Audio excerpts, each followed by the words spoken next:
since 2005. In January, I think of 25 or 24? 24. Oh, this is old news now. Yes, okay. She's been here before, so we do welcome her today. If you're new here, please know that this is a welcoming congregation, a special community that supports one another through our spiritual journey. We are people worshiping together from many paths who are brave, who are curious and compassionate thinkers and doers. We are here to help one another do the difficult work of seeking meaning, acting for justice, living with integrity, and walking with one another in peace and love.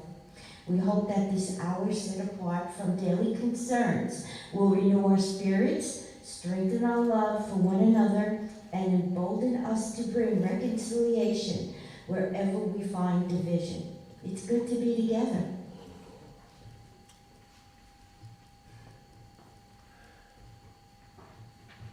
Good morning, everyone. Good morning.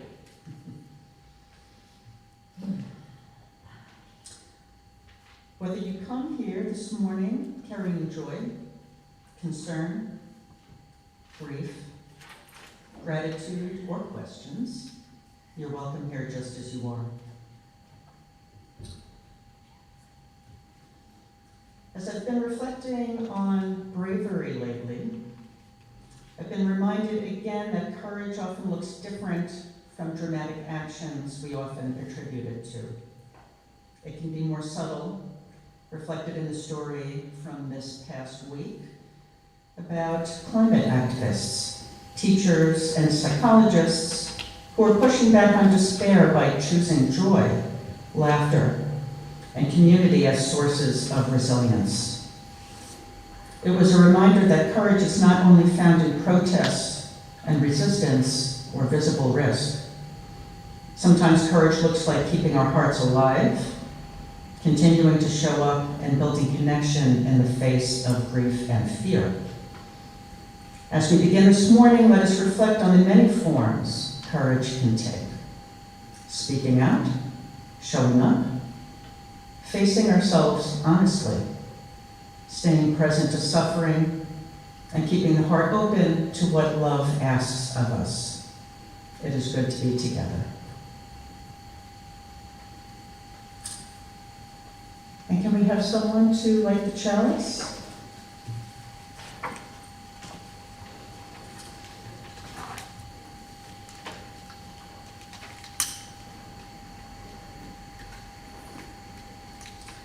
We kindle this flame for the courage to see ourselves truthfully, for the compassion to meet one another well, and for the strength to let love shape our lives.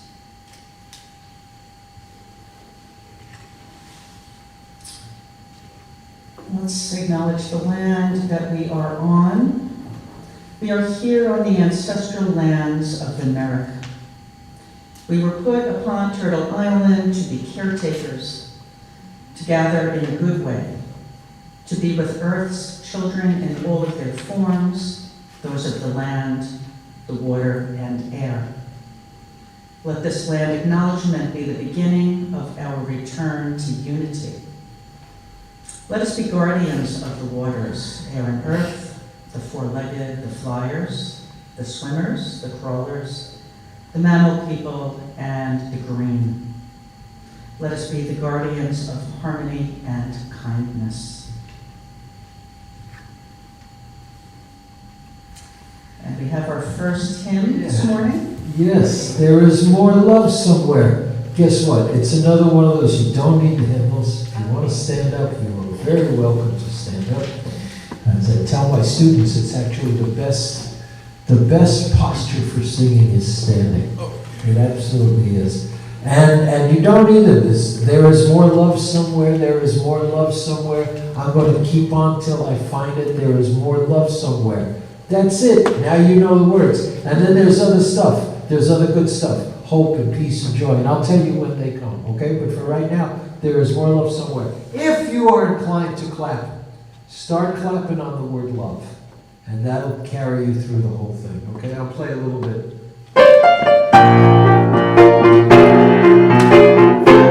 Thank you.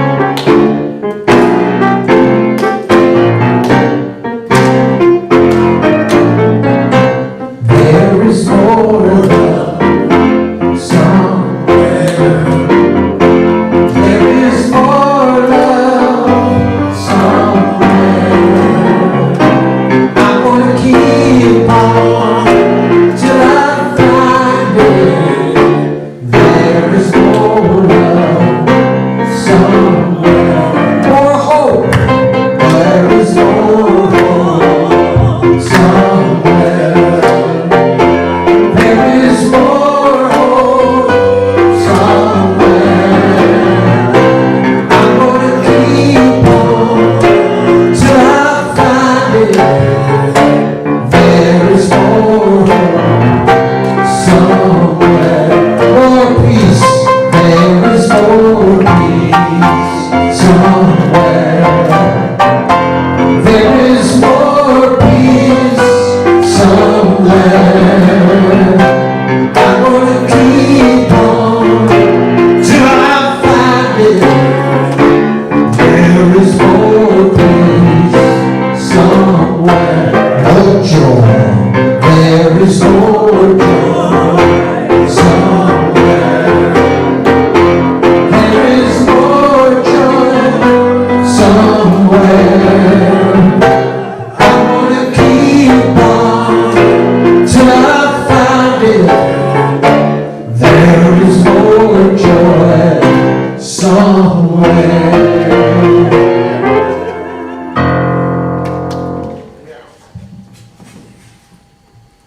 I'd like to do more of that. We will.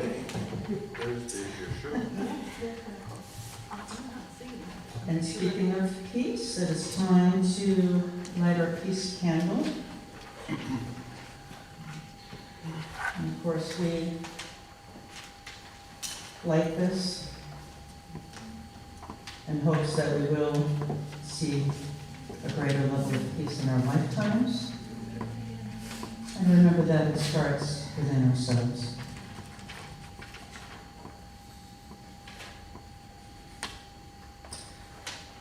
Let's affirm our UU values. We'll do a call and response. That's in your order of service. I'll read the first line, please respond with the second. Love is at the heart of our values.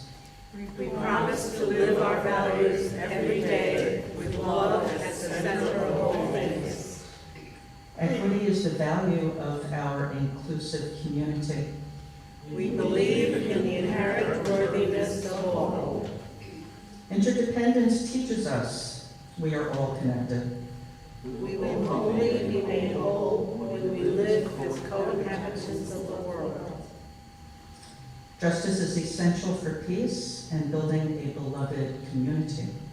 We will work to dismantle racism and other oppressions in ourselves and in our institutions. Generosity expresses compassion, gratitude, and hope. We will offer our faith, ourselves, and our resources. Pluralism encourages respect for diverse beliefs. And allows us to be curious as we learn from one another. Transformation allows us to adapt to an ever-changing world. We are evolving and growing. We are never perfect.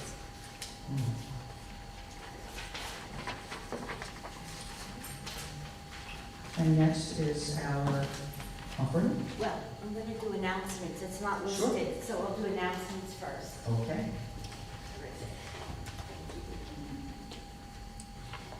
I have a bunch of announcements to make. Please join us following the service for Sweet Tooth. Sweet Tooth is what we call the conversation, fellowship, and sharing of food that follows Sunday service. If you would like to help with a future Sweet Tooth, there's a sign-up sheet in the kitchen or speak to Anita Coddington. The UUA congregation in Freeport is holding an intergenerational art show until May 23rd. Please see the UUCCN weekly update for more details. The UUCCN Book Club will meet next on April 30th at 8 p.m. on Zoom. The book is Nothing More of This Land by Joseph Lee. Check the weekly update email for the Zoom link. There's a special event. Reverend Patra's office hours are scheduled for Tuesday, May 5th at 2 p.m. regarding the corridor counts. There was an article she put in the weekly update of April 9th. For details, we hope to see you then. May Day, Friday, May 1st, please join us for Ice Out of Long Island March for Humanity. Communities Not Cages. Albany, May 12th, overhaul racist sentencing laws. Will you join us on May 12th for an advocacy day honoring incarcerated moms and moms of incarcerated children? All details I have mentioned will be listed in the weekly UUCCN update, as well as any new events that will occur. Applications are now being accepted for LIAC student internship programs until May 16th. The Students' Activity Fund makes it possible for Long Island youth and young adults to live their faith and learn valuable skills by interning at nonprofits that focus on social action, advocacy, and social service. For more information, visit the LIAC website or speak with a UUCCN member, Robin Rivera or Christy Rolicky. They're both not here. I suggest going to the website. Mother's Day flower sales is Saturday, May 9th. Anybody who ordered flowers or plants, they will be here that day for pickup. The service auction and stewardship dinner is on Saturday, May 16th from 5 to 8 p.m. Details will follow. Because we have we have made our new brochures, which should go out in the mail, which naturally give all the information regarding the stewardship dinner. To all members, I would like to remind you that pledges should be paid up by the end of June, as we are starting a new stewardship pledge campaign for the 2026-2027 season next week. A note from one of our members. Chris Ross, who is in the hospital, has been discharged, and he is a longtime member of UUCCN, and he is now in the Garden Care Center. I think it's located in Franklin Square, if I remember correctly. And he would love to hear from the friends in UUCCN. You could send your get well cards there to the Garden Center in Franklin Square, and he has listed his phone number, which I'll repeat, but if you need it, just come to me and I'll give it to you. It's 516-965-3024. Also, join me in wishing Chris a very happy birthday this coming Wednesday. So if you could text him, or you can send a card, a birthday wish, to this Garden Care Center. I'm sure he'd appreciate hearing from everybody. One thing that makes UUCCN special is the volunteering of our members.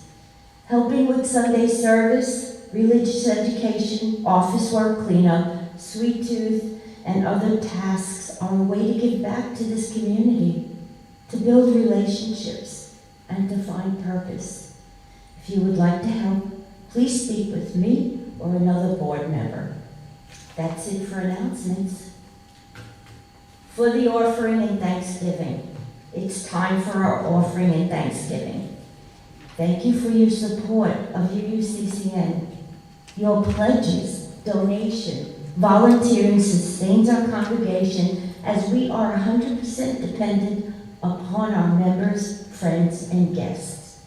Please give today when the usher passes the collection plate in a minute, or you can use a credit card on our website, uuccn.org. One of our traditions is to share our Sunday collection plate with another organization whose work aligns with our values and principles. For the month of April, we support Covenant House, whose mission is to provide safe housing and holistic care to youth from the ages of 16 to 21 experiencing homelessness and human trafficking. Excuse me, Jerry, I'm going to interrupt you, because I sit here 11 months out of the year and you talk about wonderful places. Listen, the good that Covenant House does cannot be overestimated. Really, what they do is wonderful. It is, you're right, no. Covenant, talk about Covenant Huh? House. Covenant House? Yes. Covenant House, yes. I know. Yes, I know when I was working, there was a Covenant House on the other side of the Van Wyck off Jamaica Avenue. Mhm. And many times we would go there and it's really such a great place. It really, To help youngsters. youngsters who are homeless, I they know, we provide need this more housing, than ever. they provide a bed, they provide care, Safety. counseling and safety for Yeah. the youth Yes, who are homeless. I know. So it's a wonderful, it really is, We it's need a it more wonderful. today than ever, yeah. Yes, you're absolutely right. Please help with this important work by giving today. If you're sending in a check, please write, share the plate on the memo line. Let me say thank you again for all you do to support our congregation. We are truly grateful and truly blessed by the generosity of our community. Thank you.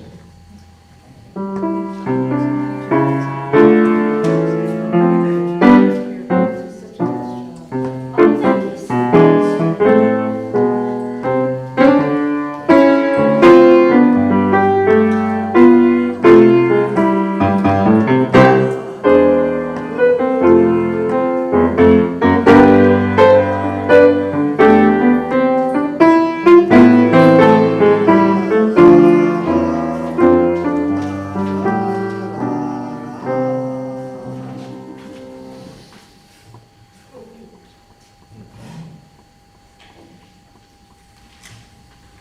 Now is the time in our service where congregants can share their joys and concerns. If you wish to do so, please stand and address the congregation. Well, yesterday, my sister and I and my daughter, we started talking about having a little party for my stepfather, Bob. He'll be 90 years old.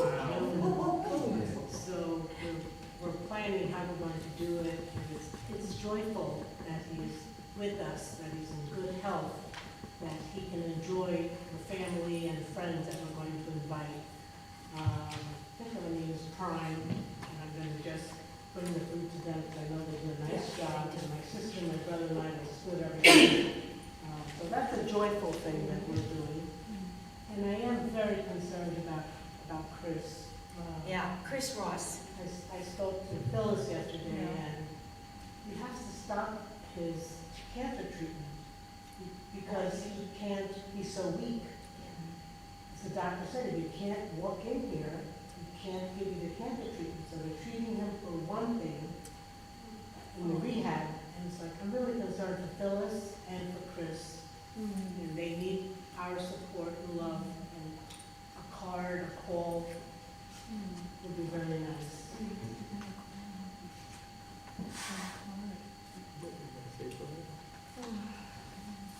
On a happier note, I just wanted to say this week, I went out to lunch with some of my friends from UUCCN, and we went to a restaurant, and we had such a great day. Am I right? We had such a nice lunch. So periodically, we try to get together and do that. And one member who had resigned, Valerie Litt, we always get together with her as well. So we had really a nice lunch that day. That is joyful. It was, it really was. It was fun. I just wanted to say that I had a meeting with my not my granddaughter, my daughter, Antonia, with special needs, and it was very uplifting. She's very happy in her new place, and she seems to be getting along. She has a lot of, I think, because she loves music, so that's helping her quite a bit. Every time she sees me, she's always, singing with me. So that was my joyful day with her. Also, I have something coming up this week with seniors who are in their 90s, really late 80s, who are performing at Oceanside, where I'm directing a show for them. and it's a Broadway, it's a tribute to Broadway. I'm going. Oh, she's going, okay. And it's fun, and it's really so incredible to see these people who, I mean, one is in a walker, one has Alzheimer's, and they get up and they want to do something. And it's just so uplifting. I'm looking forward to that. Yes. So only joyful news. Yes. Thank goodness. Thank God. I got a couple of things. So, one is a little bit bittersweet. Rachel's retirement party is today. Is You know, today? She's going to Today? finish, her party is today. She's going to finish out the year until the end of May, end of the school year. And you know, okay, she's retired, yay, hooray, you know, she loves her job. You know, so Bittersweet. remember what Hope used to say, joys and sorrows live Sorrows side by go side, hand in right? hand. So there we go, we got both of those things going on. I got a joy that I didn't mention last week. In case you haven't noticed, I ain't dead. You're what? I have a friend, I realized this week, thinking about an old friend of mine, he did die from what they took care of in me, you know? So, but I didn't, so hooray!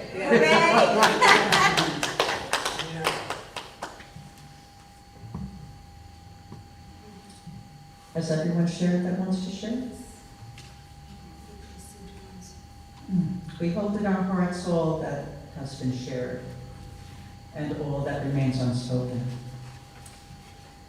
May our joys be multiplied in the sharing and our burdens feel a little lighter as they're held in the compassion of this community.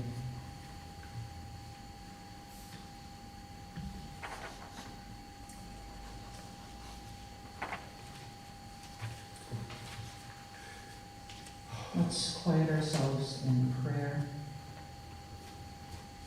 Spirit of life, mystery beyond all naming, draw us inward for a moment. Let us settle and feel safe in this community as we allow our minds to become quiet and listen deeply to hear the voice of our hearts. May we remember the truth of who we are and the humanity of others, our interconnectedness with all of life, and the higher vision of collective life that we know is possible. Help us to stay steady in this knowing, committed to our work, and guided through difficult moments. Strengthen in us what is loving, courageous, and wise. Help us meet this day with open hearts, awakened spirits, and a deeper trust in love. Let's take a moment to sit in silence and reflect.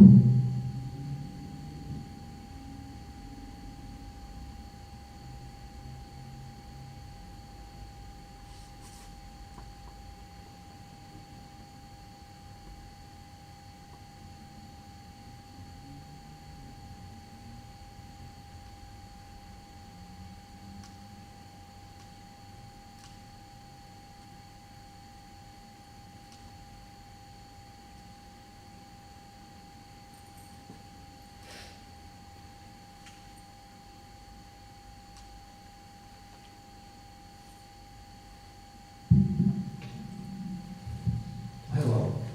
So I think you've all heard this, but Dave says I should do it more often anyway, and I, you know, I'm dumb enough to argue with a lot of different people, but I'm not dumb enough to argue with Dave. So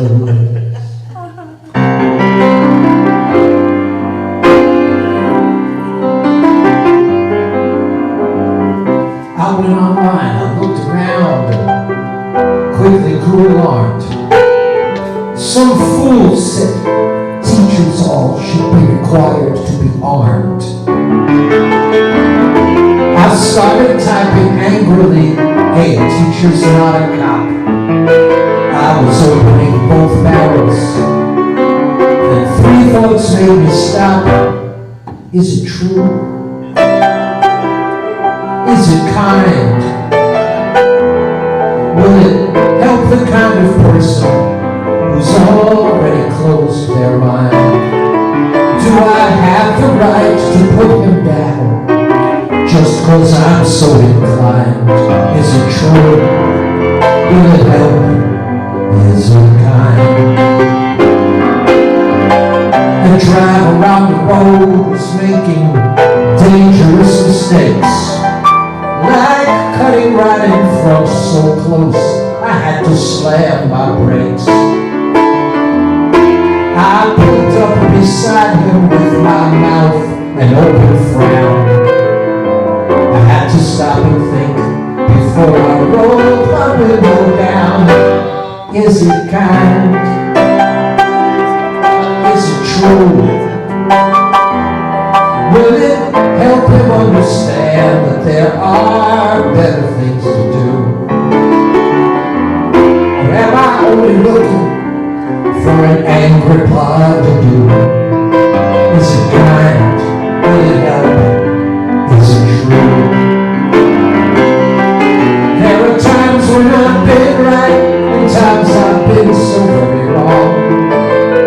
I would not play well with others or know how to get along. But the words I heard that told me they were harsh and uncontrolled. How could I treat someone else that cold? Look, we've all been there. If somebody so stupid we could scoff, or perhaps they hurt our feelings, or perhaps just pissed us off. We feel that we will feel better if we let them taste our bile. Ain't it better to feel better by considering for a while? Is it true? Is it kind? Will it help to make a world that like my grandchildren define? Will I add to all the noise and try to tune some harmony? Is it true? Is it kind? Will it be of use to someone? Is it true? Is it kind? Will it help?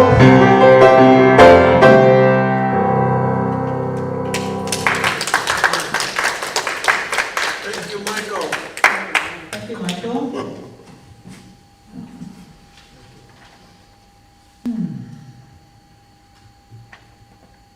So I'm going to share with you this morning a sermon on bravery, brave enough to stay open.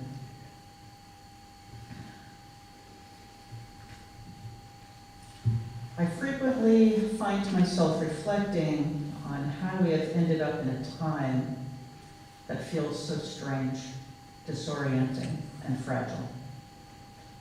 A time that has rattled and continues to rattle individuals, systems, structures, and our sense of security and where all of this may lead. Some of us have managed to regain a degree of balance, others have not. Some seem relatively untouched, while others are profoundly affected. The question that remains present for me is, how do I continue to move forward in purpose and keep joy alive in these challenging times? Any response to this inquiry would be lacking without acknowledging the roles of courage and bravery. I've been contemplating bravery a lot, as I have said before, particularly after hearing a sermon recently given by one of Snook's former ministers, Minister of 2024, the Reverend Karen Hutt.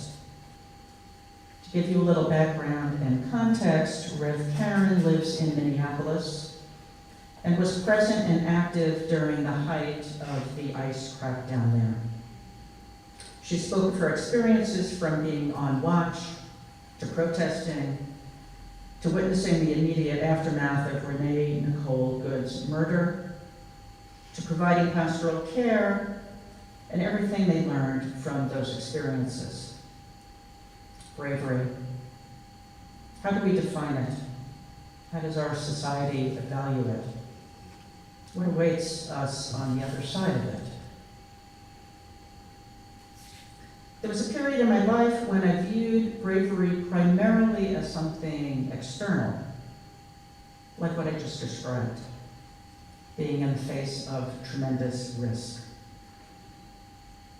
I associated it with courageous actions, public displays, and just putting ourselves out there.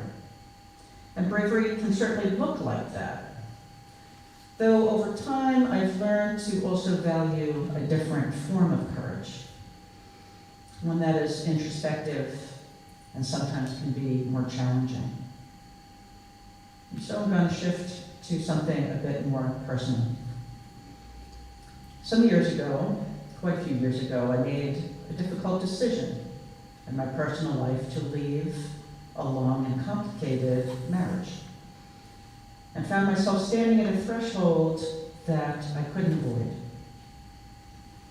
It asked me to look more honestly at my own life and face parts of myself I might once have preferred to keep hidden. It asked me to sit with uncertainty, to reflect more deeply, and to step forward and speak in my own voice and offer what was mine to give.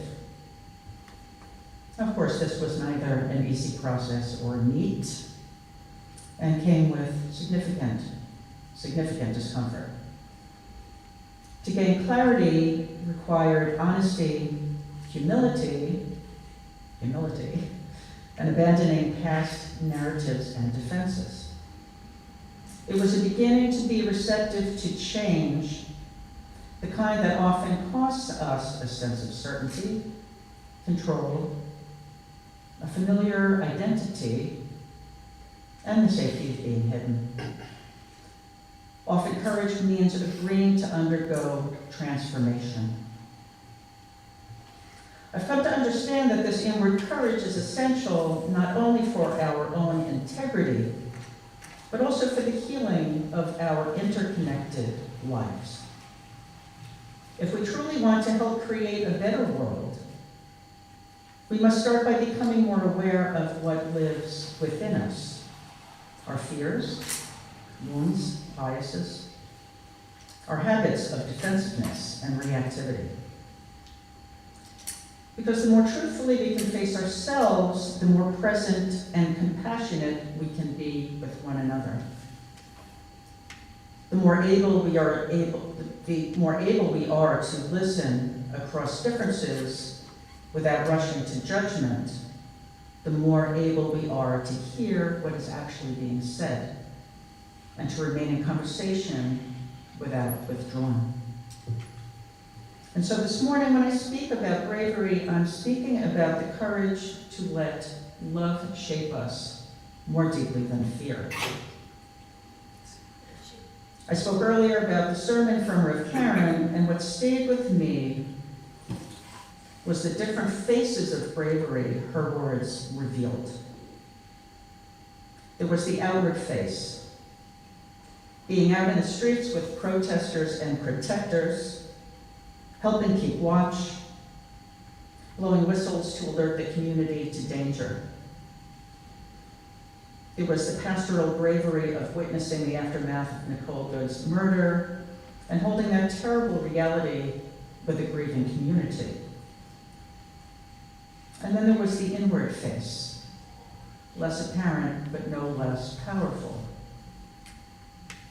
Her willingness to reflect on how 10 years of living in Minneapolis had softened her, made her, in her own words, and please don't take this personally, less of an East Coast jerk and a kinder person, made her a kinder person.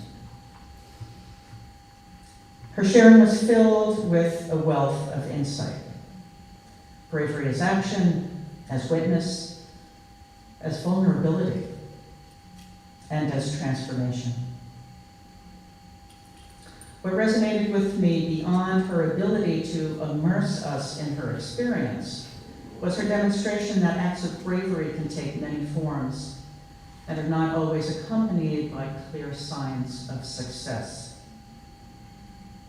This, I believe, ties back to what I mentioned earlier. The courage required for inner spiritual work and the bravery shown in public moral witness may look different, yet both ask similar things of us: to remain open to what unfolds, to be present in the moment, to recognize our part in it, and to allow ourselves to be changed. Fear may tempt us in the other direction, but the deeper call is toward courage that stays rooted in love. I found this interplay, this tension between the face we show the world and the truth we face alone, at the very heart of the work of James Baldwin and Howard Thurman.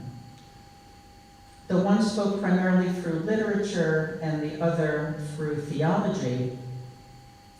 Both confronted the realities of race, identity, and justice in America with honesty and depth.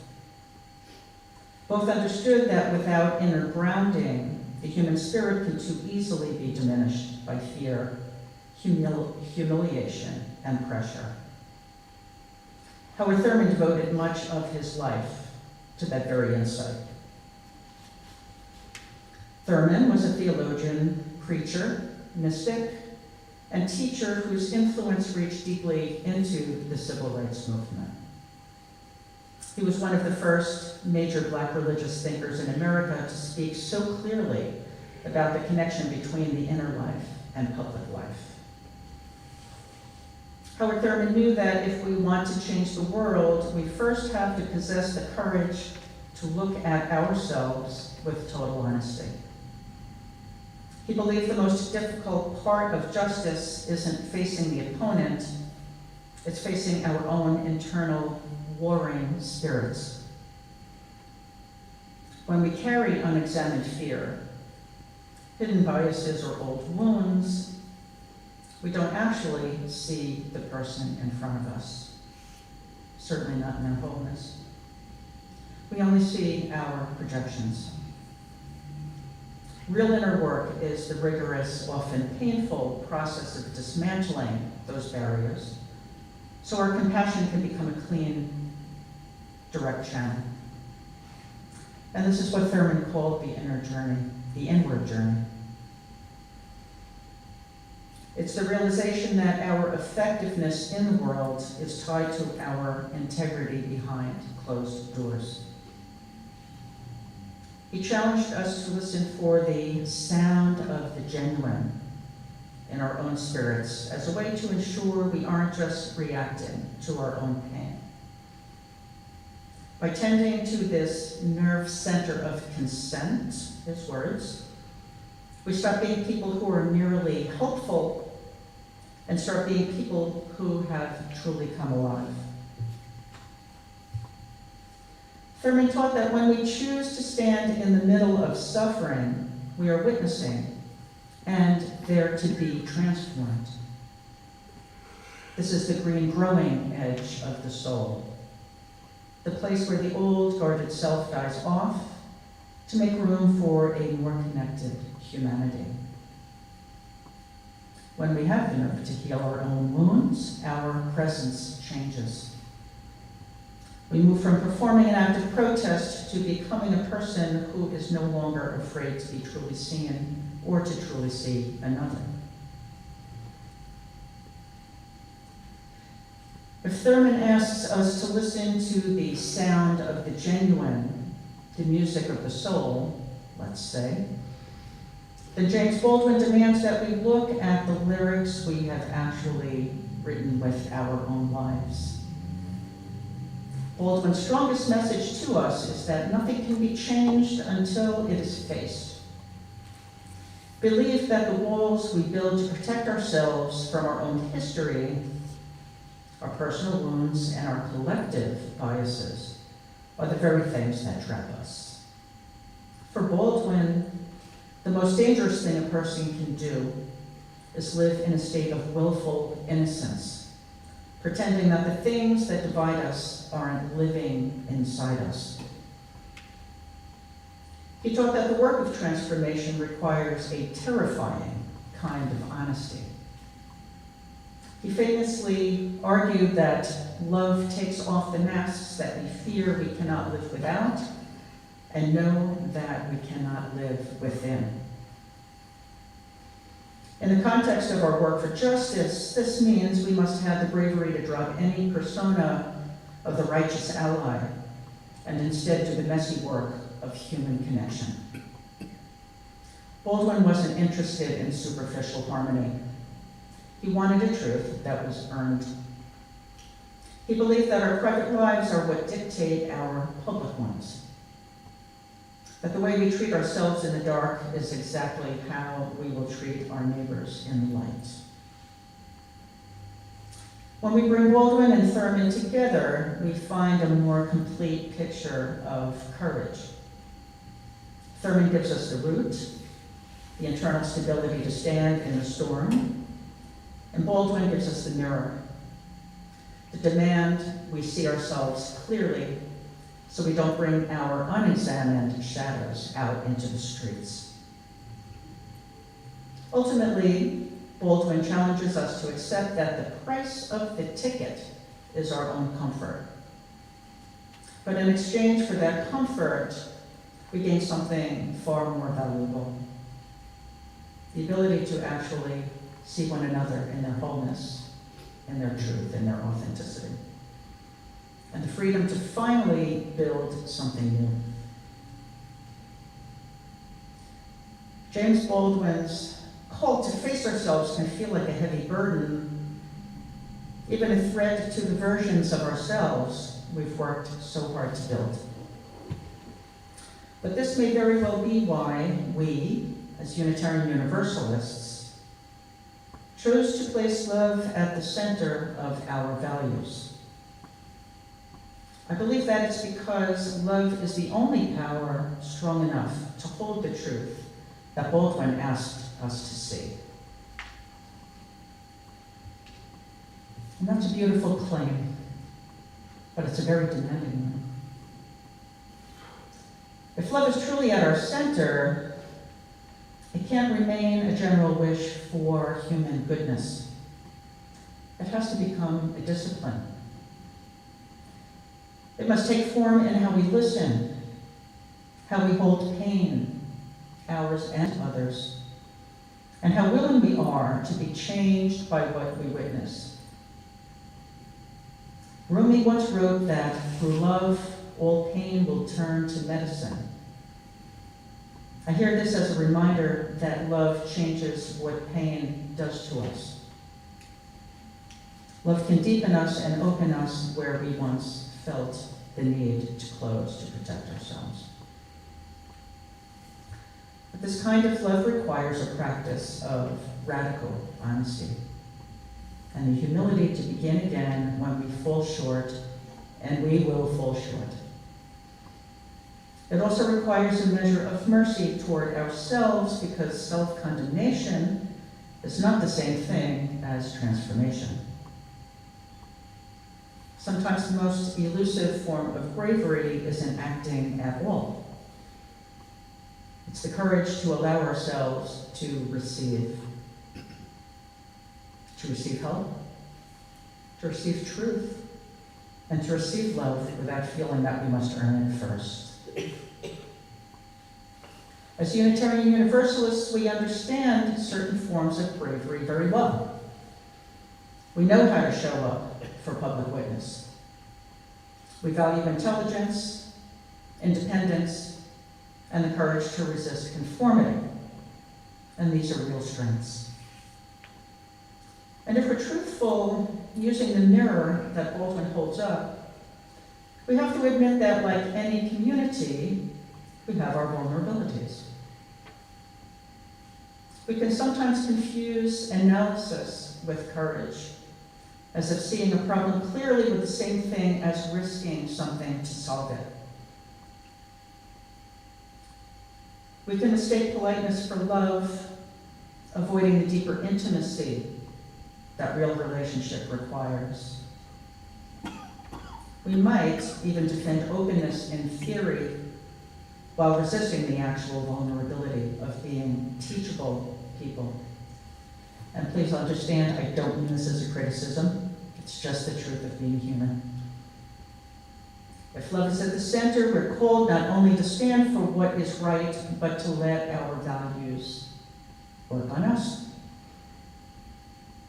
We're called to be as brave in our compassion and tenderness as we are in our convictions.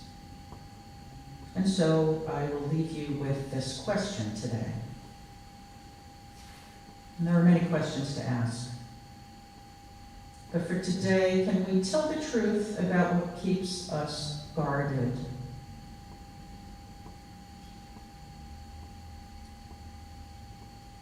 Can we tell the truth about what keeps us guarded?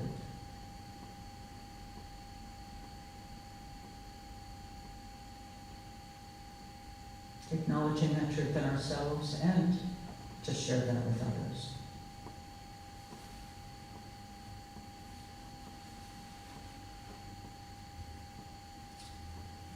And perhaps we can live our way toward an answer through 3 practices. I was going to say simple practices, but they're not really that simple. They sound simple. Reflect, stay, and offer. Reflect, stay, and offer. Reflect, I mean make room for silence. Silence in yourself so that you can hear the inner voice, hear the voice of your heart, so that we may know ourselves more fully. It's my belief that regardless of our age, there's always something more we can know about ourselves. Stay. Remain present in relationship. In relationship with self, in relationship with others. Particularly when it would be easier to pull away. And finally, offer. Give of ourselves from a place that is grounded and authentic. Give what is truly ours to give. What may be unique to you. Reflect, stay, and offer. May we find the strength to stay at the growing edge of our own hearts. May it be so. And now we have our second hymn. Yeah, number 34. Though I may speak with bravest fire, I will invite you to stand if you so desire, and I will play through it while you look it up.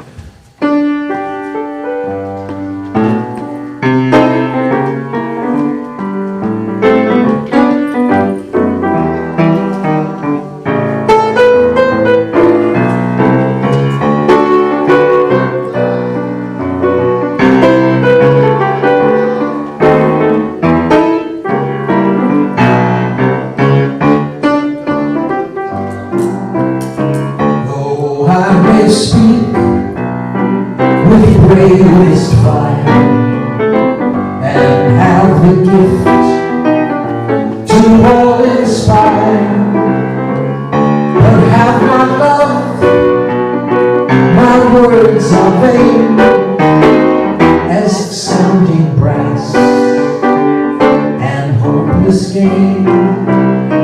Though I may give all I possess, and striving soul my love profess, but be not given by love within the prophet's soul.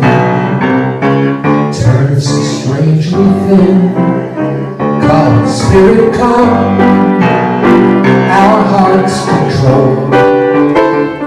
Our spirits long to be made whole. Let inward love guide every deed.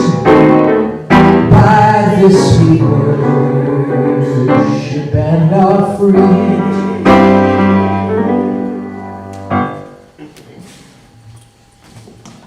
Thank you, Nicole.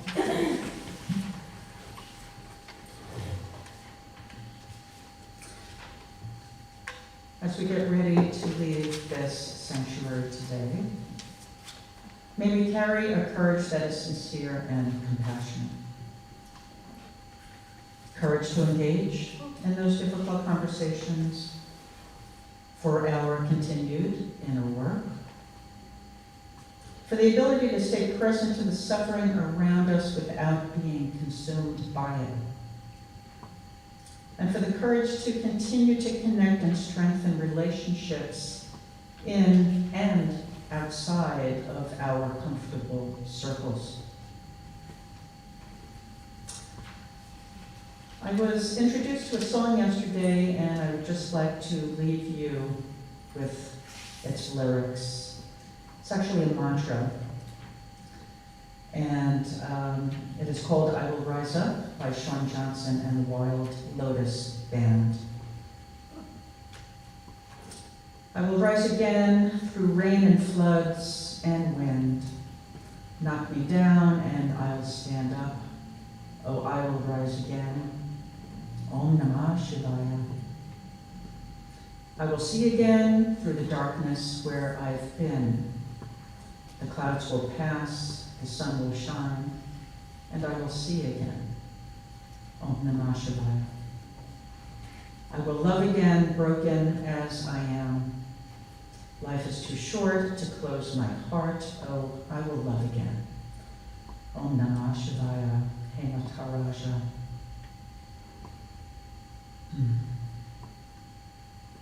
Maybe so. And now we will extinguish our chalice. Would someone like to do that? Thank you. As we extinguish this flame, let us carry its light within us, in our questions, in our conversations, and in our acts of courage and care. May we be brave enough to keep our hearts open to what love asks of us. Thank you. And go in peace. I can't cheer on the struggling springtime skies when I'm gone. I can't comfort anyone who cries when I'm gone. I can't be singing louder than the lies when I'm gone. Come on. So I guess I'll have to do it while I'm here. Okay.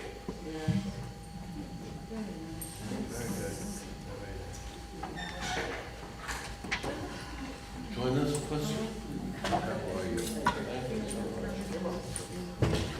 So Michael, Yes. congrats to Rachel. Oh, absolutely. Yeah. That's Excited. She knows it's the right time, but